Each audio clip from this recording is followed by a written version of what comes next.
मरा नहीं माँ, मुझे मारा गया।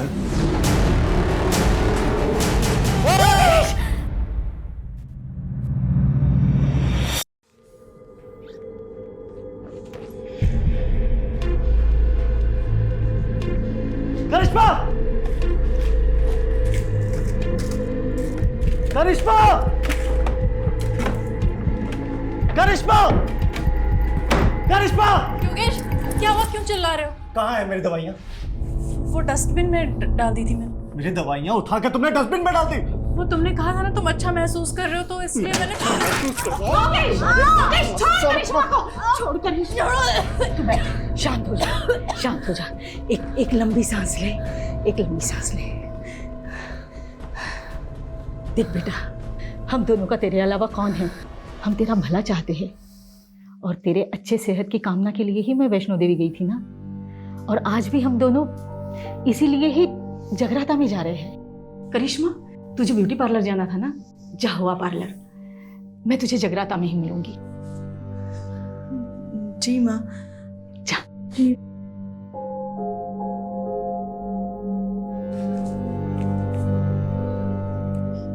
Take rest Yogesh. छुट्टी? बिल्कुल, वो झूठी ही है, देख लूंगी मैं उसे, लेकिन तू शांत रहा कर।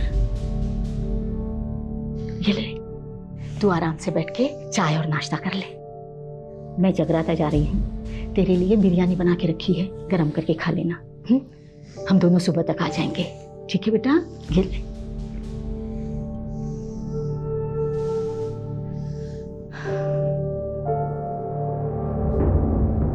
सब झूठ है, सब।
क्या कर रहा है तू?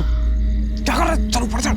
बस राजीव साहब, अपने अंदर ना आजादी की हवा भर रहा हूँ। फिलोसोफर, हवा भर ली, टाइम पास कर लिया, चल ऊपर चढ़। बंटी की पूरी गैंग को पकड़वाकर मैंने अपना वादा पूरा किया, अब आप अपना वादा पूरा करिए। तू टेंशन क्यों ले रहा है? विटनेस प्रोटेक्शन सेल में तेरा नाम डाल दिया है, तेरी सजा कम हो जाएगी, उन्हें बात कर ली है। तू चलना, टाइम वेस्ट क्यों कर रहा है? चल। शुक्रिया राजीव साहब। हाँ चल चल चल। उसका लाइट का ध्यान रखना, ठीक है? अपने सेल में जाना चुपचाप। ठीक है ठीक है। चल ऊपर चल।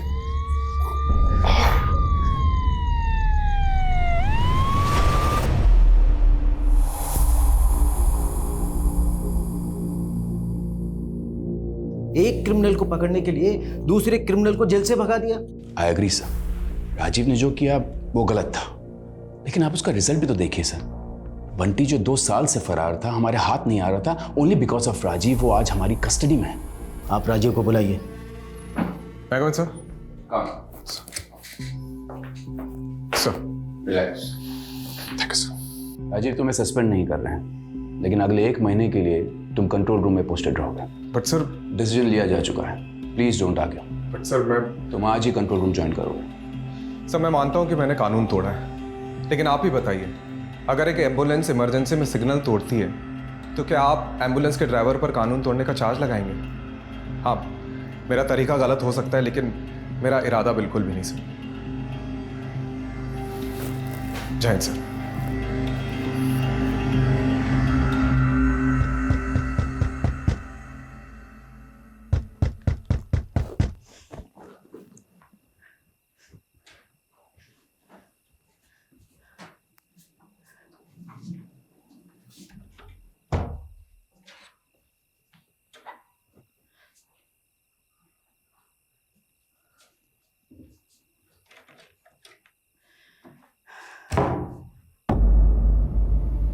योगेश, बेटा तू?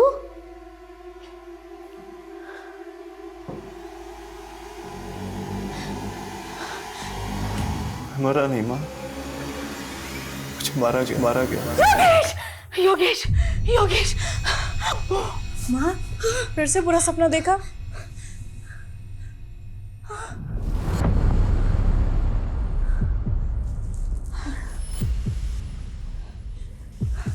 आप पानी पीजिए।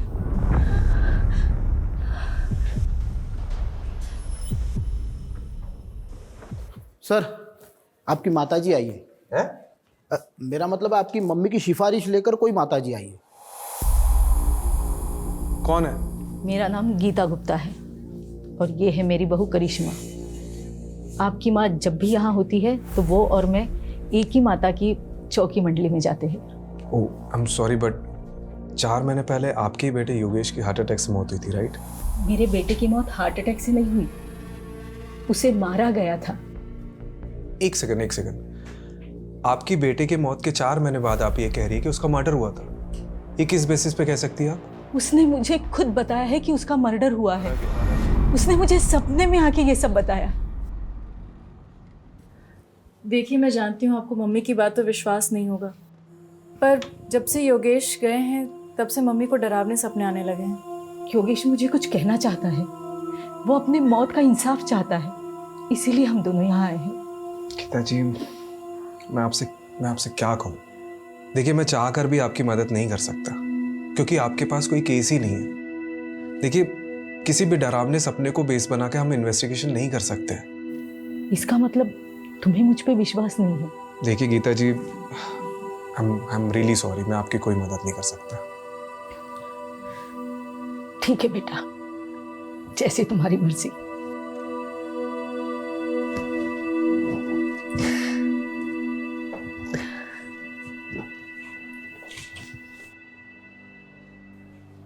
आंटी जी की कहानी काफी फिल्मी थी।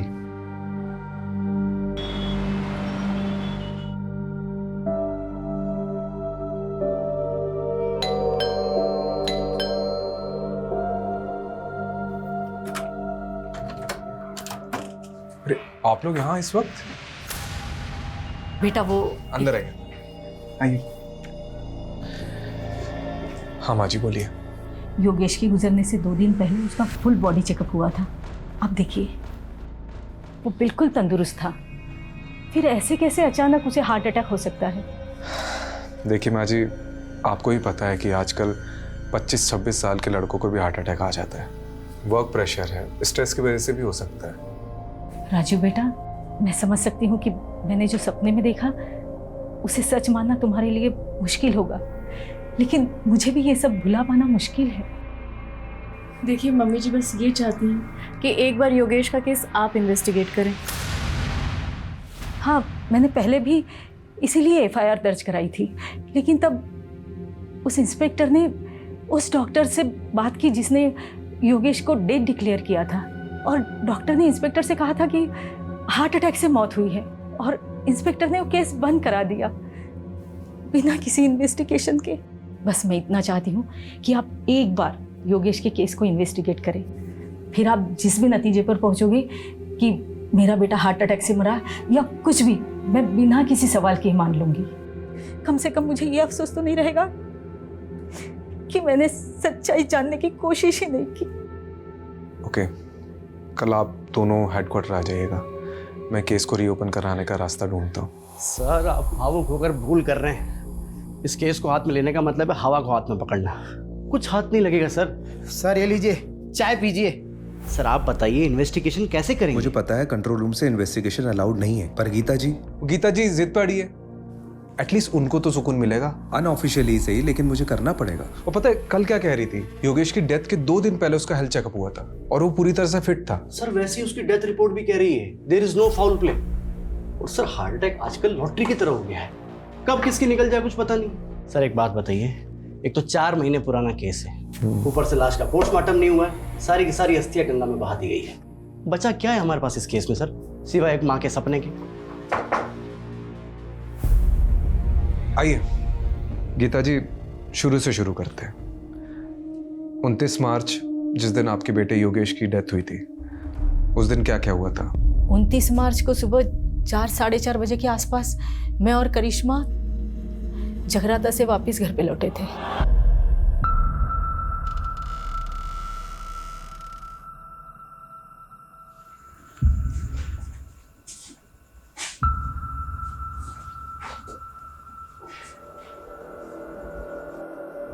योगेश, योगेश, योगेश, योगेश, क्या हुआ बेटा? क्या हो गया? योगेश! बेजान पड़ा था मेरा बेटा। हमने फौरन डॉक्टर को बुलाया। डॉक्टर ने योगेश को डेड डिक्लेयर कर दिया। और अगले दिन जब योगेश की मेडिकल रिपोर्ट देखी तो सवाल ये उठा कि अचानक ऐसे कैसे योगेश की मौत हार्ट अटैक से हो सकती है। इसीलिए मैंने FIR दर्ज कराई थी।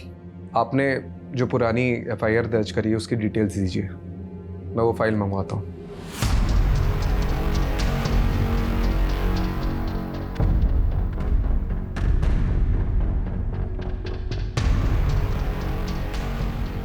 केसरी ओपन हो रहा है, इसलिए योगेश के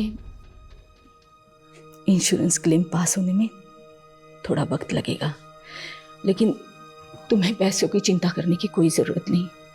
मैं तुम्हें हर महीने। माँ प्लीज़, मुझे पैसे की ज़रूरत नहीं है, आप खाना खाइए।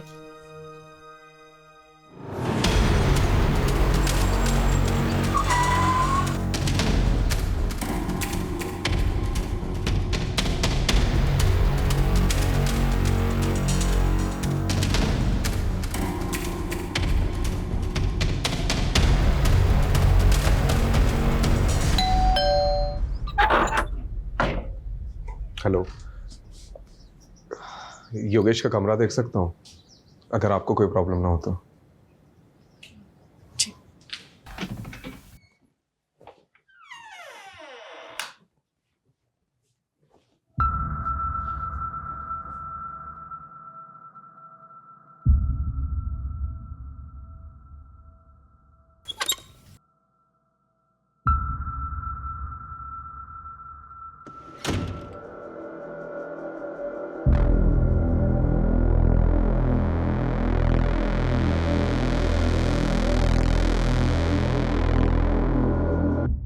ये दोनों मेरे पोते हैं, युवराज और योहान, दून स्कूल में पढ़ते हैं।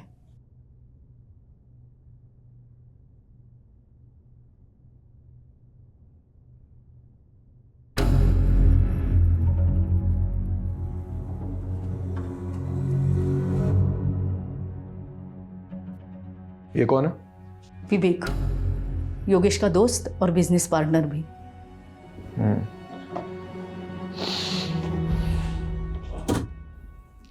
ये लैपटॉप किसका है? योगेश का। करिश्मा जी, आपके पास योगेश की कोई फोटो होगी उस दिन की जिस दिन उसकी डेथ हुई? मेरे बेटे युहान ने अपने भाई के लिए लिया था। युवराज का बोर्ड एग्ज़ाम था, इसलिए वो अपने पापा को आखिरी बार देखने नहीं आ पाया था। योहान से कांटेक्ट करके वो फ़ोटो मुझे भेज दीजिए। और भी कोई वीडियोस या फ़ोटोज़ लिए गए होंगे विधि के समय तो वो भी भेज दीजिएगा। मैं ये लैपटॉप और हार्ड डिस्क लेके जाता हूँ, कुछ इन्फॉर्मेशन मिल सकती है।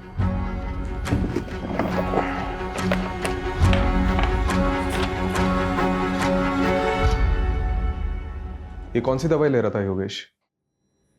Anti anxiety pills. आज जो अपॉइंटमेंट है आप उसकी लिस्ट लेके आए। देखिए आज किसकी।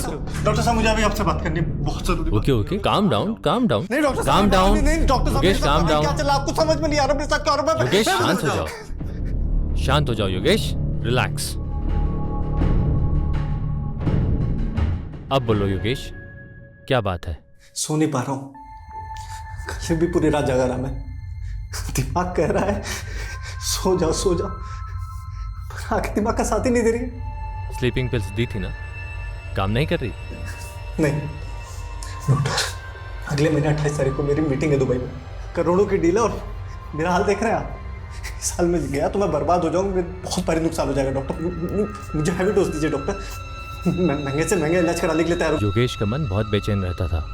जब मेरे पास आया था उसके मन में अजीब सा डर बैठ गया था, जिसका मैंने ट्रीटमेंट भी शुरू कर दिया था और उसको कुछ दवाइयाँ भी लिख के दी थी। तो उसे कुछ फ़ायदा हुआ था? बिल्कुल, 1 हफ्ते में तो बिल्कुल ठीक हो गया था। क्या एंजाइटी से हार्ट अटैक हो सकता है? चांसेस हैं, एंजाइटी के कारण हार्ट अटैक हो सकता है, लेकिन सुसाइडल टेंडेंसी भी हो सकती है।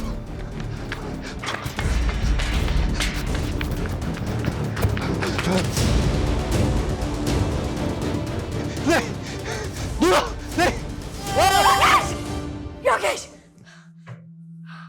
योगेश! माँ, फिर से बुरा सपना देखा?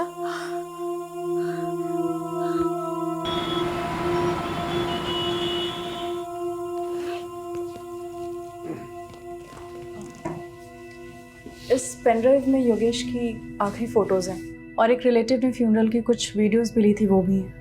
Okay, thank you. वैसे उस रात जब आप दोनों जगराता के लिए चले गए थे तो योगेश से मिलने आया था कोई, या कुछ अजीब हुआ था उस रात?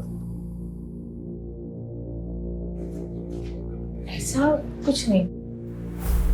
एक बात याद आ रही है, योगेश की सेक्रेटरी आयशा और विवेक ये दोनों फ्यूनरल पर नहीं आए थे, जबकि विवेक योगेश के बहुत क्लोज थे।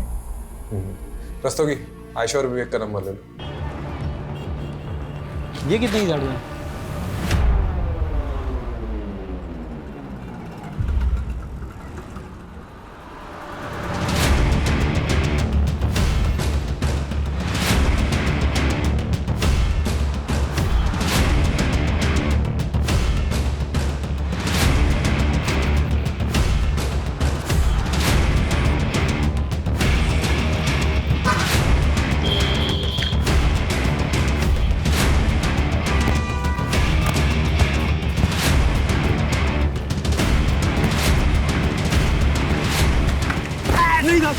मैंने कुछ नहीं किया था, मैंने कुछ नहीं किया, मुझे कुछ नहीं किया ना? नहीं था। वेरी गुड, हम भी ऐसे ही इंसान को ढूंढ रहे जिसने ना कुछ भी नहीं किया, बाद में ना सब कुछ बता।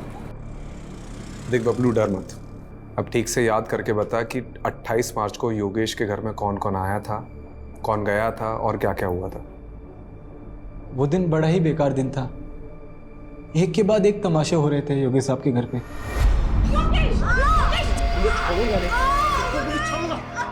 फिर गीता जी आई, उन्होंने योगेश साहब को समझाया।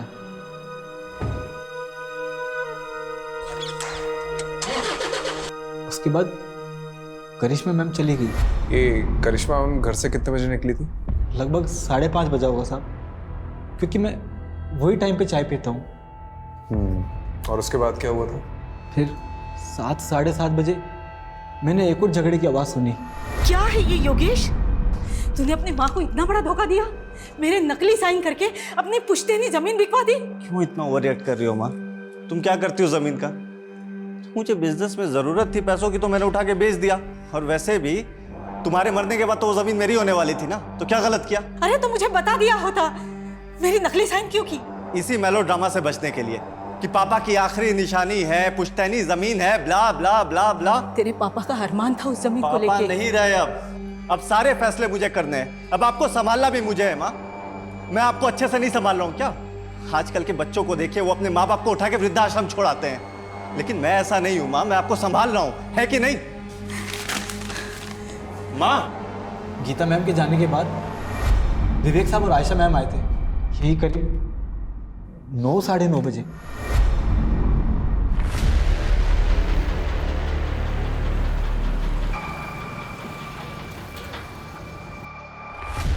विवेक सर और आयशा मैडम जी जब आए तब घर के अंदर जाने से पहले दोनों काफी देर तक कार में कुछ बातें कर रहे थे।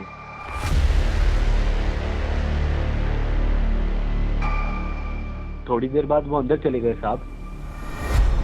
तो इसकी रजिस्टर में एंट्री क्यों नहीं करवाई?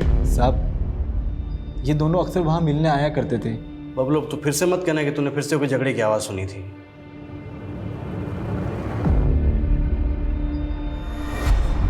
योगेश, बहुत हो गया तेरा। मान ले मेरा प्रपोजल, मैं तंग आ गया हूँ तेरी जिद से। तंग तो मैं आ गया हूँ, हर बार तेरी वजह से मुझे घाटा हुआ है। अबे गधा है तू, एक नंबर का गधा।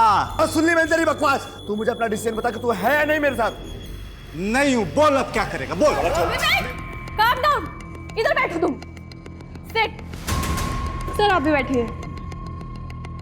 आप लोग दोस्त हैं और बिजनेस पार्टनर्स हैं, अगर आप साथ में काम नहीं कर सकते तो अलग हो जाइए, ये क्या तरीका है? आयशा मैडम ने बात को संभाल लिया। फिर दोनों शांत होकर बैठ गए। थोड़े टाइम बाद आयशा मैम वहाँ से चले गए और फिर ठीक आधे घंटे बाद विवेक साहब भी वहाँ से चले गए गाड़ी में बैठकर।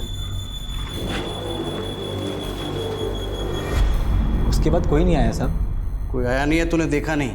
साहब 12 बजे मैं सोने चला जाता हूँ, उसके बाद कोई आएगा भी तो कैसे पता लगेगा मुझे? ये सब तूने गीता जी और करिश्मा को बताया था? नहीं साहब, किसी ने पूछा नहीं तो सामने से जाके क्या बताता साहब। वैसे योगी साहब बहुत अच्छे इंसान थे साहब, दिलदार थे।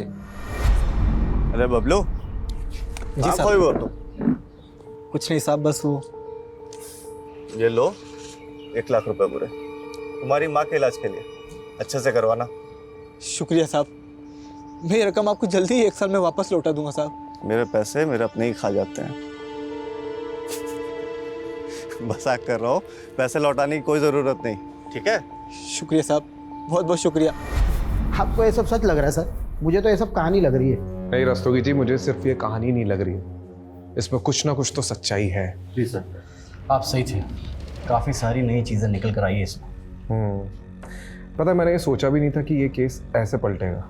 पहले तो ये सिंपल हार्ट अटैक का केस लग रहा था, लेकिन अब 3 सस्पेक्ट सामने आए। पहला तो वो विवेक, योगेश का बिजनेस पार्टनर। जी सर, वो आखिरी इंसान जो योगेश के घर से बाहर निकला था। हाँ सर, हो सकता है आयशा मैडम भी मिली हुई हो सकता है, क्योंकि आयशा और विवेक योगेश के फ्यूनरल पे नहीं गए थे, और ऊपर से करिश्मा ने जो विवेक का नंबर दिया है वो भी स्विच ऑफ आ रहा है। दूसरा सस्पेक्ट एक करिश्मा हो सकती है, क्योंकि इसके योगेश से बहुत ज़्यादा झगड़े होते थे। सर, तो फिर ये तीसरा सस्पेक्ट कौन हो सकता है? योगेश की माँ है? गीता गुप्ता। हो सकता है उन्हें जो भी सपने आ रहे हैं वो कहीं ना कहीं उनके ही अंदर का गिल्ट है, जो उनको चैन से सोने नहीं दे रहा है। लेकिन सर, वो खुद ये केस रीओपन करवा के अपने लिए मुसीबत क्यों खड़ी करेगी?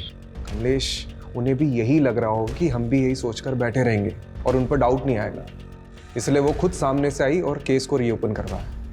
हाँ, नहीं बताया मैंने योगेश और मेरे झगड़े के बारे में, लेकिन इस झगड़े से योगेश की मौत का कोई लेना देना नहीं है। लेकिन लेना देना है या नहीं है वो तो इन्वेस्टिगेशन के बाद ही पता चले। खैर, आपने हमें पहले कुछ बताया नहीं है तो अभी बता दीजिए।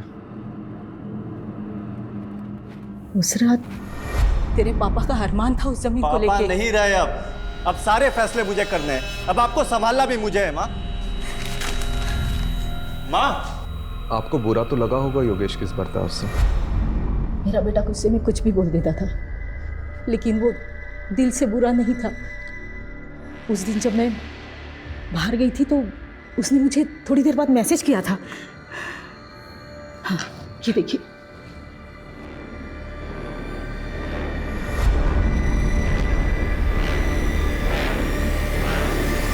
जी सर, हमारा झगड़ा हुआ था। एक्चुअली योगेश थोड़ा इम्पल्सिव था, बात बात पर गुस्सा हो जाता था। तो आप इस रिश्ते में सिर्फ अपने बच्चों की वजह से थी? सर, माना कि उनमें कमियां थी, वो कुछ भी बोल देते थे, पर वो दिल के बुरे नहीं थे सर। तो उस रात आपको भी सॉरी मैसेज आया होगा?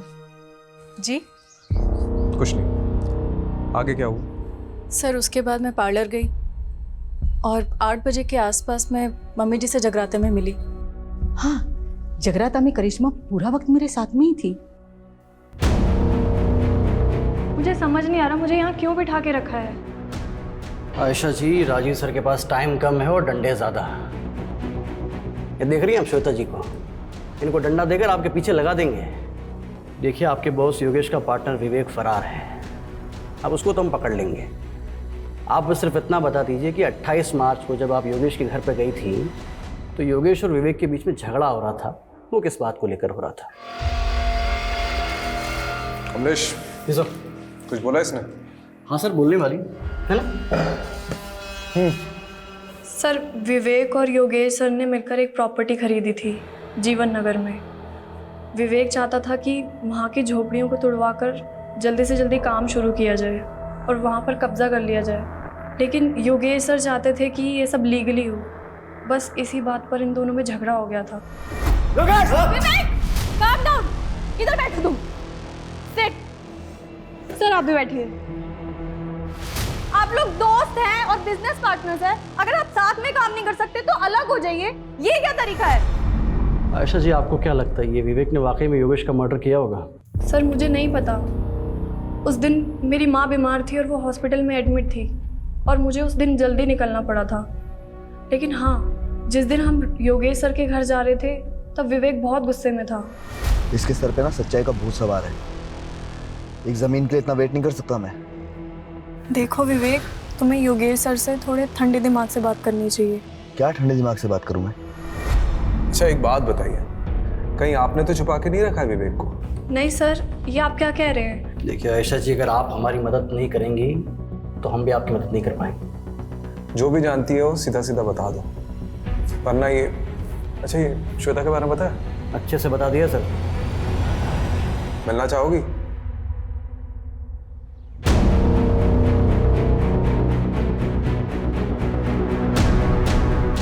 सर आयशा ने जो लोकेशन बताई थी उस पर हम नजर रखे हुए हैं।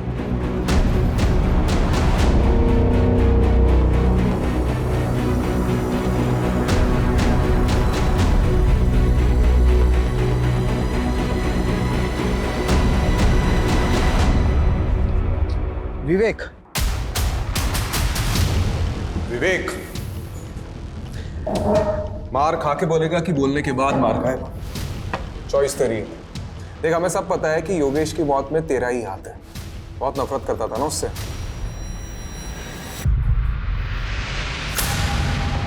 कितने? 12 लाख रुपए। और ब्याज कर मिलाकर कितने देने तेरे को? 15 लाख रुपए चोपड़ा को। चले एक बार मार्केट से पैसा उठाने से पहले मुझसे पूछ तो लिया होता। इस साले ने अपनी गाड़ी तक बेच दी। अब तुम शांत। चुप, कोई नहीं बीच में बोलेगा। योगेश, माँ आप भी चुप, एकदम चुप माँ। इससे गलती हुई है और इसे इसकी गलती की सजा मिलनी चाहिए। क्यों साले, है ना? ये है तेरी गलती की सजा। नई गाड़ी तेरे लिए। पर योगेश, अरे रख, चोपड़ा को मैंने आधे पैसे दे दिए हैं और आधे उसको तू देगा, ठीक है? और अब ये सब सारी चीजें खत्म कर और चुपचाप मेरे साथ बिजनेस में आ जा। चुप, चल आ जा।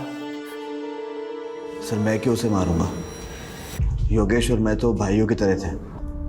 हाँ, हम दोनों साथ में बिजनेस करते थे, लेकिन हम दोनों की सोच अलग थी, इसलिए हम दोनों के बीच में झगड़ा होता रहता था। मैं तो उसे कभी मारने का सोच भी नहीं सकता। आज मेरे पास जो कुछ भी है वो सब योगेश का ही तो है। भाई मानता था ना उसे, तो उसके फ्यूनरल पे क्यों नहीं गया? सर उस रात हमारे बीच में बहुत झगड़ा हुआ था और जब मुझे पता लगा कि उसी रात उसे हार्ट अटैक आया तो मुझे लगा कि सब कुछ मेरी वजह से हुआ है। मैं बहुत गिल्ट में था सर, इसलिए नहीं गया। गिल्टी तो हम भी मान रहे हैं। उस रात को योगेश के सर पे फ्लावर वास फोड़ने वाला था ना तू। आयशा ने हमें सब कुछ सच बता दिया है। नहीं सर, मैं ऐसा क्यों करूँगा? हाँ, हमारे बीच उस रात को बहुत झगड़ा हुआ था, लेकिन आयशा के जाने के बाद मैंने और योगेश ने दिल खोलकर बातें की थी और सर उसने मुझे अपनी तकलीफ के बारे में बताया था। कैसी तकलीफ?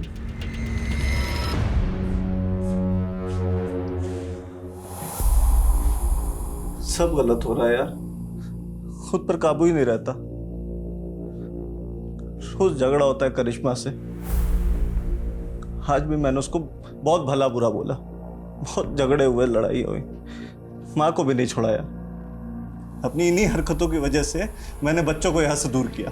लेकिन यार तू तो बता रहा था कि डॉक्टर अग्रवाल की दवाइयाँ तेरे पर काफ़ी असर कर रही है। जिस दिन लेता हूँ तब तक असर करती है और जिस दिन नहीं लिया तो। तू टेंशन मत ले, मैं ना एक साइकेट्रिस्ट को जानता हूँ। मैं बात करता हूँ ना तेरे लिए। तू रिलैक्स कर, मुझे पता है तुझे बेस्ट रिलैक्स कराने का तरीका। एक मिनट रुक।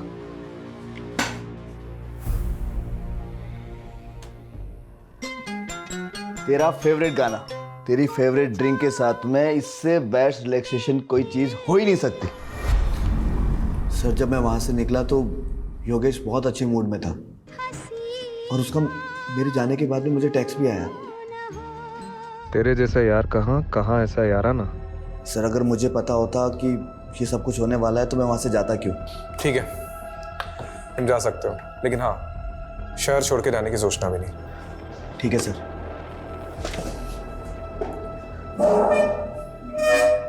सर वो मुझे आपको कुछ बताना है। सर योगेश की मम्मी गीता आंटी।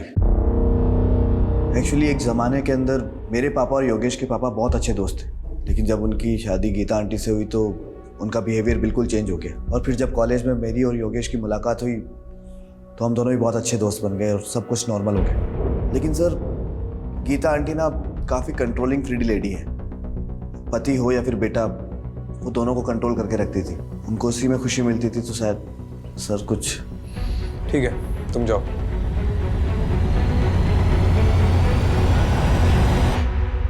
सर वो हार्ड डिस्क ओपन हो गया है। कुछ मिला? सर अभी तो देखना शुरू किया है, बहुत सारे वीडियो है। हेलो, हाँ ठीक। सर कोई बाबा का एड्रेस मिला है जिससे योगेश कोई शक्तिवर्धक दवाई लेता था। शक्तिवर्धक दवा? और ये बाबा कौन है? ये बालक योगेश हमारी औषधियां ग्रहण करता था साहब। कैसी औषधि? बहुत दुर्लभ औषधि हैं और बहुत कीमती भी।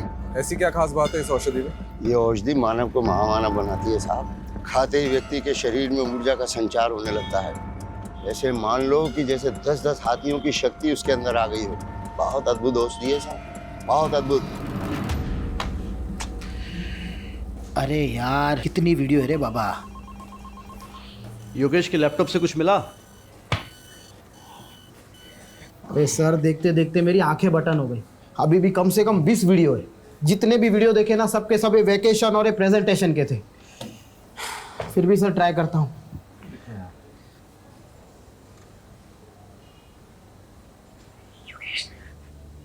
दूर रहो मुझसे, योगेश दूर रहो मुझसे, योगेश मुझे प्लीज, योगेश दूर रहो मुझसे। डरो मत करिश्मा। सर एक मिनट, ये सुनिए। योगेश नहीं।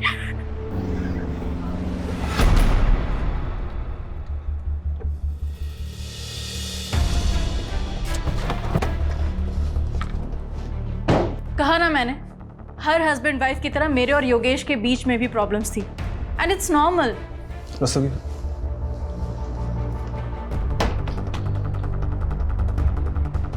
दूर रहो मुझसे, योगेश दूर रहो मुझसे। ये सब आपको नॉर्मल लगता है? डरो मत करिश्मा। योगेश नहीं। आई कांट बिलीव इट, वो ये सब शूट भी करता था।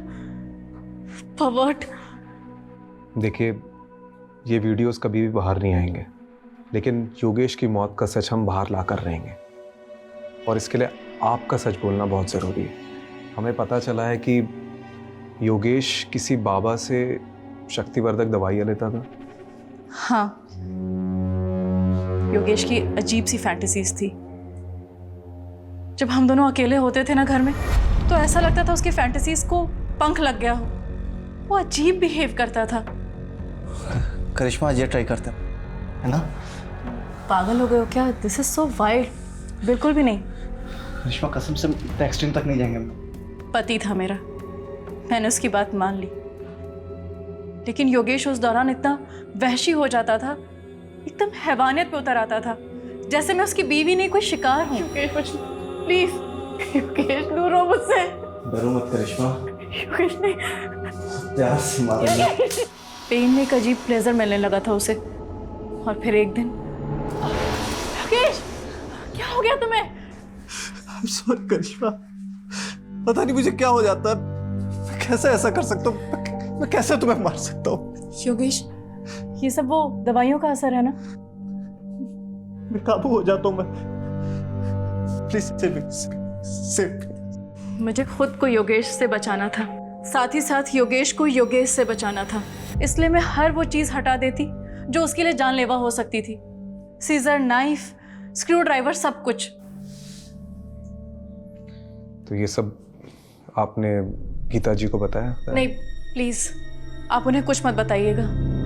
उन्हें बहुत दुख पहुंचेगा, and it's my request, please. इतना सब होने के बाद भी आपने योगेश से कभी तलाक लेने के बारे में नहीं सोचा?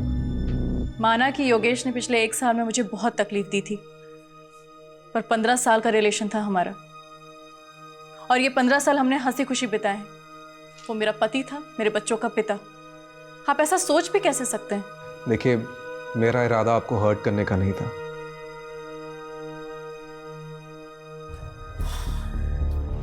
मुझे ये योगेश का कैरेक्टर समझ में नहीं आ रहा। राम और रावण दोनों बसे थे सर उसमें। कमलेश, राम और रावण तो हम सब में बसे होते हैं। अब मैटर ये करता है कि हमारा दिमाग किसकी सुनता है, राम की या रावण की। सर बात वहीं आकर रुक जाती है। योगेश का अगर मर्डर हुआ है तो मोटिव किसके पास था? विवेक, जिसकी उसने बहुत बेइज्जती की थी। नहीं नहीं नहीं, इन सब में सबसे ज्यादा सफर करिश्मा ने किया है। तो अगर किसी के पास सबसे ज्यादा स्ट्रॉन्ग मोटिव है तो वो है करिश्मा। सर आपका शक अगर सही भी है तो करिश्मा ने करिश्मा किया कैसे? योगेश की माँ ने हमें गवाही दी है कि करिश्मा जगराते में रात भर उनके साथ थी। लेकिन ऐसा कौन कह रहा है कि हमें गीता जी पर भरोसा कर लेना चाहिए? वो भी तो अपनी बहू के साथ मिली हो सकती है। चेक करो, इन सब पर नजर रखो। और हाँ, इनके मोबाइल डिटेल्स, लोकेशन डिटेल्स और सोशल मीडिया डिटेल्स सब चेक करो, इंक्लूडिंग गीता जी।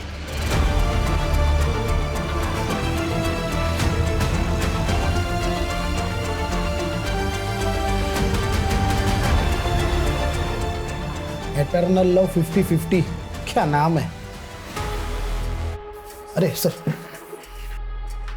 सारे सस्पेक्ट की सभी सोशल मीडिया अकाउंट पे स्कैनिंग की, उसमें से एक ऑनलाइन स्टॉकर हाथ लगा है। एटर्नल लव 50-50 पिछले कई साल से एक करिश्मा को सोशल मीडिया पे स्टॉक कर रहा है। 2 साल पहले भी इसने करिश्मा को कुछ मैसेजेस किए थे। सर जब ये करिश्मा कॉलेज में थी ना तो मिस दिल्ली रह चुकी थी। तू क्या इतने सालों बाद ये फिर से आ गया? कुछ भी? अरे सर ऐसा ही है, ये स्टॉकर ने कितनी बार करिश्मा को प्रपोज भी किया था, पर कुछ टाइम बाद करिश्मा के डांटने पर इसने मैसेजेस करना बंद कर दिया। इसका प्रोफाइल तो देखो, है कौन ये? लगता है ये HNF जिम का मेंबर है। रस्तोगी, ये जिम के मेंबर्स की लिस्ट निकालो। कितने लोग हैं? 5000 के आसपास लोग हैं। मेरे गांव से भी ज्यादा लोग तो तुम्हारी जिम में हैं।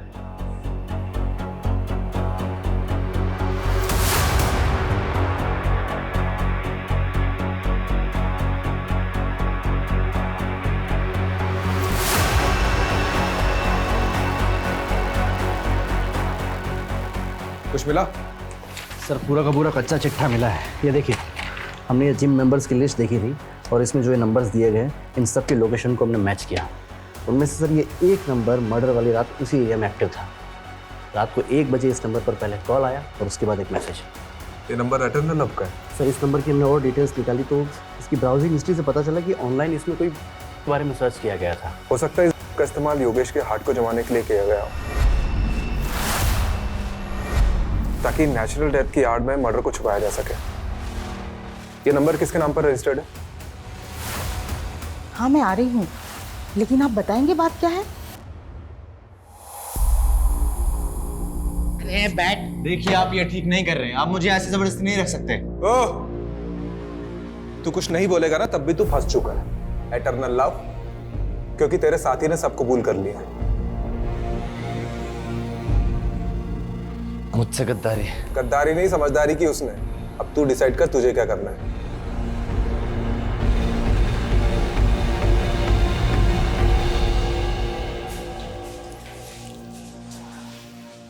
जी मैं जा सकती हूँ। अरे रुकिए, पहले ये वीडियो देख लीजिए।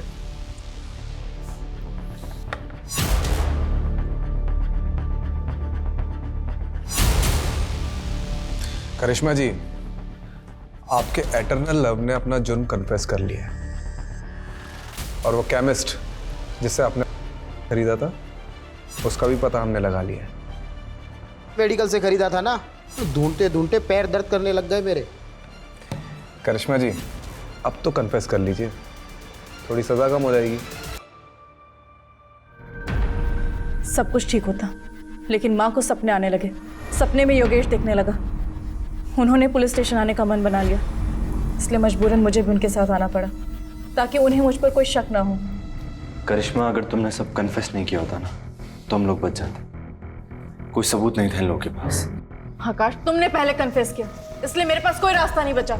झूठ मत बोलो, देखा था मैंने तुम्हें इस लेडी कांस्टेबल को अपना कन्फेशन लिखाते हुए। बेवकूफ, मैं बस उसे इन्फॉर्मेशन दे रही थी। अरे लवबर्ड्स, झगड़े क्यों कर रहे हो? हाँ, तुम दोनों की थोड़ी गलती है। वो तो हमने प्लान किया था तुमसे सच उगलवाने के लिए। करिश्मा जी ने एक दूसरा नंबर भी ले रखा था जिसके बारे में हमें नहीं बताया, और उस नंबर की लोकेशन रात को 1 बजे योगेश के घर की थी। उस नंबर से हमें और भी इंफॉर्मेशन मिली है, लेकिन ये भी जरूरी था कि तुम दोनों अपने मुंह से उगलो।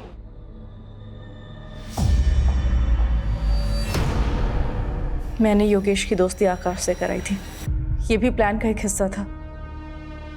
उस रात हमारे जाने के बाद आकाश घर पर आया था। आकाश तू? योगेश, अरे वो दरवाजा खुला देखा तो मैं अंदर आ गया। ये देख स्कॉच लाया हूँ, महफिल जमाते हैं। जा किचन से ग्लास लेके चल मैं लाया।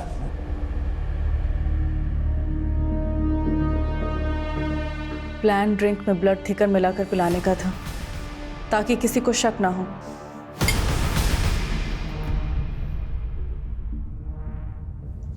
लेकिन योगेश को शक हो गया।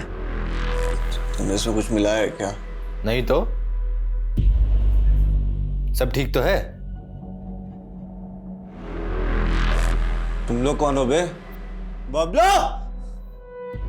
मैं जगराता में थी, लेकिन बेसब्री से आकाश के कॉल का इंतजार कर रही थी। जब काफ़ी देर तक कॉल नहीं आया तो मुझे टेंशन होने लगी और मैंने मम्मी से वॉशरूम का बहाना मारा और पीछे के रास्ते से घर लौटी। मम्मी, मैं वॉशरूम से आती हूँ। जब मैं घर पहुंची तो देखा कि योगेश अकेला सब पे भारी पड़ रहा था।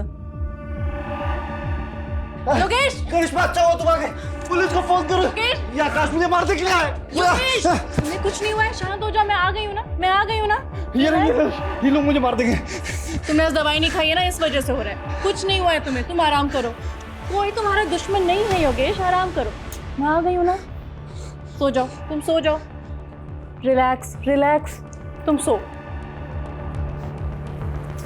तुम्हें आराम की जरूरत है ना? कुछ नहीं, सारा कमरा साफ कर देना, कोई सबूत नहीं रहना चाहिए और ऐसा लगना चाहिए दिल के दौरे से मरा है। मैं जगराते में जा रही हूँ और सुनो, काम होने पर ना मुझे मैसेज करना। ठीक है, बाय। जी चलो देखो।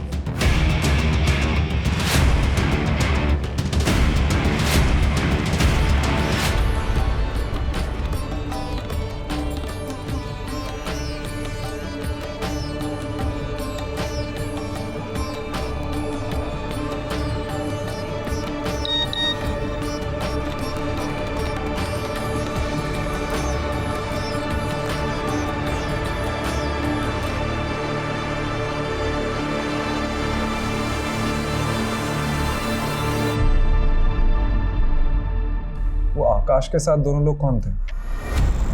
शैलेंद्र और रामानाथ मामूली से चोर थे। आकाश ने उन्हें पैसे दिए थे इस काम के लिए। लेकिन एक बात समझ में नहीं आ रही है, तुम लोग अंदर कैसे घुसे? वो वॉचमैन बबलू, उसको पैसे दिए थे और बोला था चुपचाप जाके अंदर सो जा।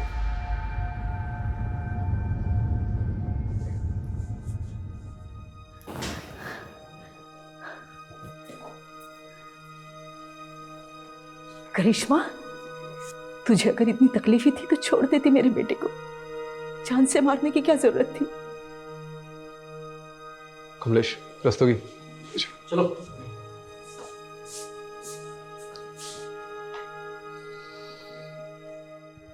सर, योगेश के मर्डर में जो पिलो यूज हुआ था वो हमें योगेश के घर के बैकयार्ड की कचरे के ढेर से मिला है। और सर लकीली जो उस पर सलाइवा में मिली थी उसकी डीएनए टेस्ट रिपोर्ट आ गई है। योगेश के डीएनए से मैच होती है सर। और आकाश के बाल के ट्रेसेस भी पिलो पर मिले हैं। ये स्ट्रॉन्ग एविडेंस बनेगा इस केस में। Right sir. और बबलू का क्या हुआ? सर बबलू को तो धर लिया है। ये न्यूज़ देखिए क्या हेडलाइंस छपी है। 4 महीने बाद खुला मौत का राज, पत्नी ही निकली कातिल। क्या केस था ये? कोई मानेगा भी नहीं कि एक सपने ने सच्चाई सामने ला दी। अगर माँ ने गीता जी को हमारे पास नहीं भेजा होता तो ना ही ये केस खुलता और ना ही हमें कातिल का पता चलता। इस केस से एक बात तो पता चल गई है कि माँ की बात मान लेनी चाहिए।